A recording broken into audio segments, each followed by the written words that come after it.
Yo, Pete? Is that you, dude? What's going on, dude? Why are you sliding into my Skype like this, bro? Manz, bro, I just need to talk, man.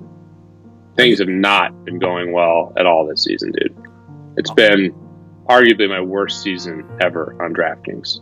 I was gonna say, dude, I always like looking at the leaderboard, and I can't even remember the last time I saw you in, like, the top 100 of a GPP. Yeah, hasn't happened. I thought it was bad last year when I lost a couple vacation homes on Amari. This year I might really lose my actual house on Amari Cooper. Don't tell me you played Amari last week versus the Colts, dude. Oh yeah, I was all in.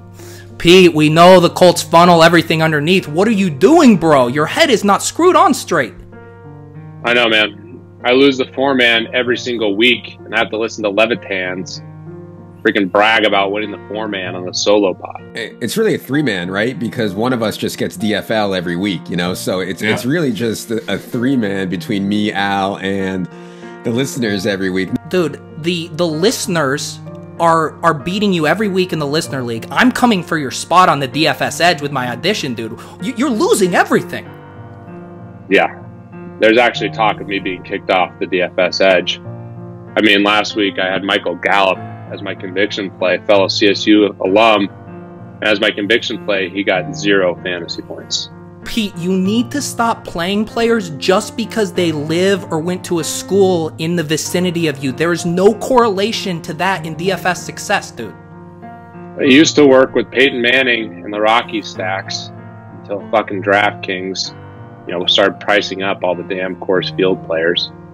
And to top it off, speaking of Colorado, at least I was getting laid before by my wife on #TeamSex, but Manny Sanders tore his Achilles and ruined that as well. Dude, I don't know if you've heard the rumblings, the whispers out of Denver, but Manny Sanders is actually blaming you for his torn ACL. It's an Achilles, but that's okay, man, and I deserve the blame. Everything that I touch, it used to turn to gold. Now it turns to coal. Look, dude, we need to turn this around for you. I want to get back to the good old days of Pete Jennings. I mean, back when you were playing poker with Kate Uptons. I mean, my God, dude, you're living the life. Back when you were winning the broathlon, dude. Back when you were nailing 63 pointers in a Las Vegas gymnasium. That's the Pete Jennings I know. Those days are long gone, man. Long, long gone. No, they're not, Pete. This mentality you have, this Eeyore, oh, woe is me attitude, no. We are done with it. You know what you have to do to turn things around in week 16, right? Nothing can turn it around, man. Are you kidding? Pete, tell me right now, who won $2 million last weekend? Chipotle addict? He did. And what did he do before he shipped that tournament for $2 million? What did he say on Twitters? He went on the Twitter machine and he talked about pledging, half the winnings to charity. Ding, ding, ding. Are you noticing a correlation between shipping big DFS tournaments? Has it landed on you yet? It was cool that Tom donated all that money to charity, and he's been doing it for years, selflessly donating money, leveraging his skill, and I do admire that, man. Yeah, Pete, but hang on, don't be so dense and thick-headed right now. There is a correlation between pledging donations of your DFS winnings and then subsequently shipping a tournament. Are you not understanding this, Pete? You do make a good point. We've seen Dan Smith do that. We've seen Tom. We've seen good friend Drew Dinkmeyer with the Welly Maker have some success. Man, maybe you're onto something. Let's do it, dude. Let's make a pledge right here on the spot. Give it to us. Let us know what you're going to do so those karmic good forces can head your way. All right. I'm going to donate half the money I won on DraftKings in Week 16 to the Double Up Drive, run by Dan Smith with a huge donation from Tom Crowley of $1.127 million. The awesome part about this is these guys, as serious as they take poker and DFS, they're equally serious about donating money to charity. They've done a great job finding the most effective charities, and I think it's a really cool thing from the DFS and gambling community. So I will be donating half the money I win on DraftKings for Week 16. Even though I'm not having the best year on DraftKings, it always feels good to be charitable, and I think it's a great thing for the community. So I am in, Manz. I'm ready to kind of bounce back. I think you're right. Maybe this is the week that I can get unstuck from Amari Cooper and do something good for the world. Oh, so it sounds like you are planning on going back to Amari Cooper. Dare I say, Pete Jennings is doubling down for the double up challenge. I am definitely doubling down on Amari Cooper and my boy Michael Gallup for the double up challenge. Okay, but you can't just all willy-nilly go jamming all of these Cowboys into your lineup and thinking you're going to bink one of these milli makers, okay? You need a plan. All of the greats have had a plan. Do you think Neil Armstrong just landed on the moon without hundreds of hours of astronaut training or whatever they do? No. What is your plan to get to the top, Pete Jennings? Manz, I need to get into the lab. Damn straight you do. Pete, you come back to me once you put in those hours in the lab, and then we will put a stamp on this plan to bink you a tournament. All right, Manz. You're right.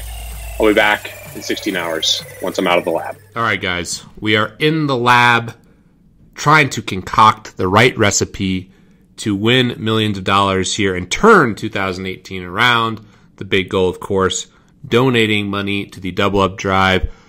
In all seriousness, so awesome what Tom, Chipotle Addict, what Dan Smith, what Drew Dinkmeyer, what countless people have done in the gambling and DFS industries to donate money to charity. Obviously, these games are inherently selfish, but leveraging them to do something for the greater good is so meaningful and truly inspired, and hope everything works out this week. Regardless, it'll be fun to donate, hopefully a little bit of money. Hopefully I don't brick everything. So we're here at Fantasy Labs, been doing a lot of research, actually really like this week, bringing everything full circle. I think one game stands out a ton in terms of upside. Everyone can look to the highest total game on the slate, which is, this Pittsburgh and New Orleans game. A lot of options here, definitely ways to stack it up, some expensive options, but to me, the game that stands out like a sore thumb is this Tampa Bay-Dallas game. You see here, a ton of these games have moved down in terms of totals. We look at this Bengals-Cleveland game, it's moved down. The Falcons-Panthers game has moved down 4 points with Cam Newton being ruled out. This Patriots game, the totals come down. This Green Bay Jets game is pretty nice. It's come up. But for the most part, we're seeing negative line movement except for this glorious Tampa Bay-Dallas game. Line is up 3 points. I can potentially get even with Amari Cooper. I can see flop lag with Gallup running it back. I think Gallup is a great bounce back candidate after a 0. And I just love this game. I tweeted about it here earlier. Tampa Bay Buccaneers have given up over 38 points per game on the road this season. There's a ton of data that shows why this is a great spot for the Cowboys. Dak Prescott has huge home road splits. So I love this game.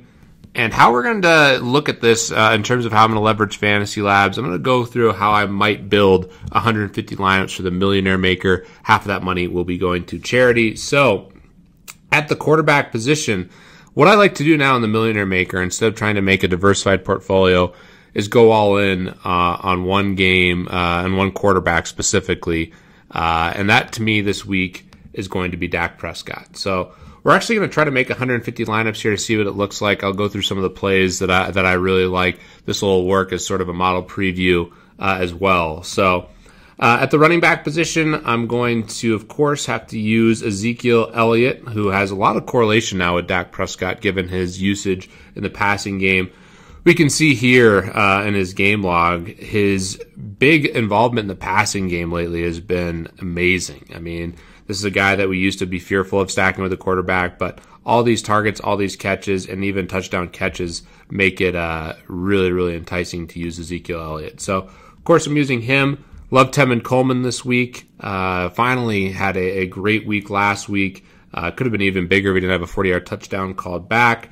Carolina is tanking now, and Atlanta could show up in a big way here, I think, and play well. So Tevin Coleman really cheap. Love Elijah McGuire.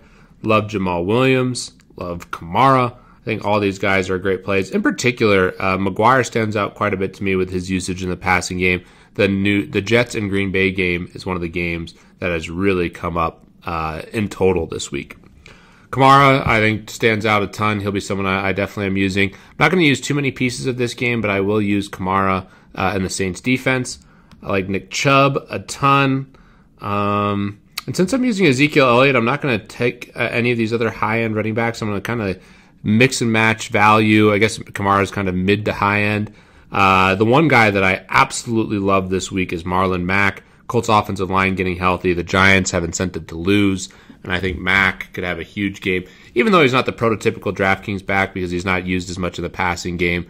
Love his upside as a runner this week. He's the guy that's going to get the goal line carries. So I'm going to use a pretty small core of running backs here. I'm going to use a lot more receivers.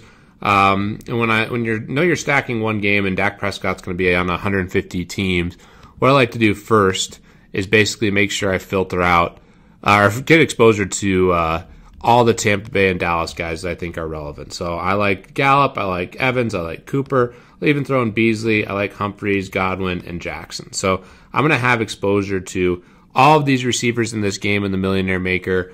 I think it makes a ton of sense to have, obviously, the Dallas pass catcher since I'm using 150 lineups with Dak Prescott. But in order for this game to be a winning Millionaire Maker type stack, I need Tampa Bay to put up points. So I'm going to rely on the passing game, guys. So we'll go back, and actually one thing I should have done too is included Jacquizz Rodgers in case he gets something in this game. He is the passing down back, not as much upside. You can see here, obviously, he's had some pretty bad games, but still, if they're down big after Dallas puts a ton of punts on the board, he'd be interesting. I'll cap his ownership at 10%. And then the other guy I should include is Peyton Barber. So we scroll down here. Got to find Peyton Barber. There he is. So there's one other running back that I will use. So now I have exposure to that whole game, essentially. Going back to the wide receiver position, I'm going to lock in some of my favorite plays. I love Alshon Jeffrey. Recording this here on Friday. I like T.Y. Hilton as well. Devontae Adams. I think Brandon Cooks is a little interesting. I'll use Robert Woods as well.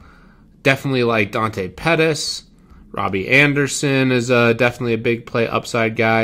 And one thing we can do too is we can look at the leverage on some of these guys. Juju, I won't plug in now because he's questionable, but we'll take Calvin Ridley in case Julio misses. Jarvis Landry finally coming around. Kenny Galladay. Allen Robinson. Love MVS. Kenny Stills. Stephon Diggs.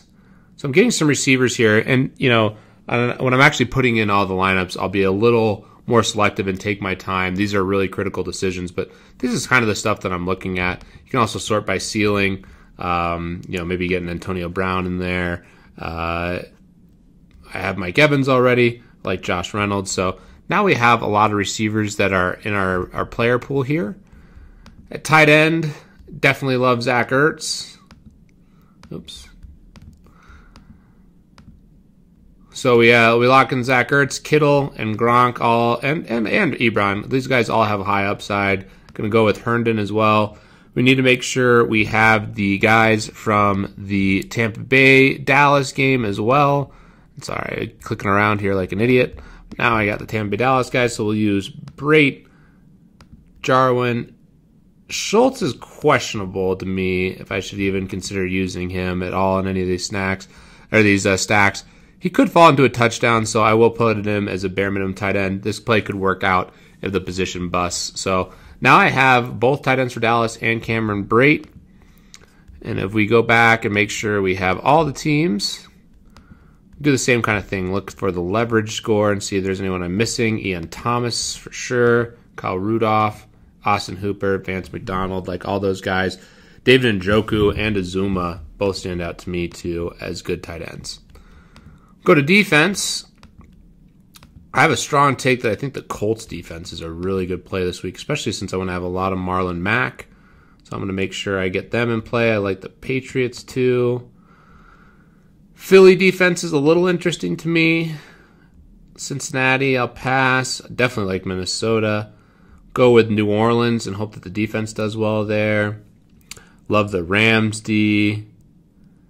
So you can kind of see here, the Colts to me is a nice one. I'll make sure I have 20% of them. And I'll go back as well with Marlon Mack. And I'll do something unique here. I'll make sure I have 40% Marlon Mack. So now I have a player pool.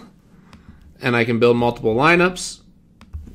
I'm going to do 150 lineups. I'm going to base these off projected points, considering we have such a great projection from Sean Corner and the Fantasy Labs team. I'm willing to have 4 guys on the same team. I'll run some triple stacks with Dak.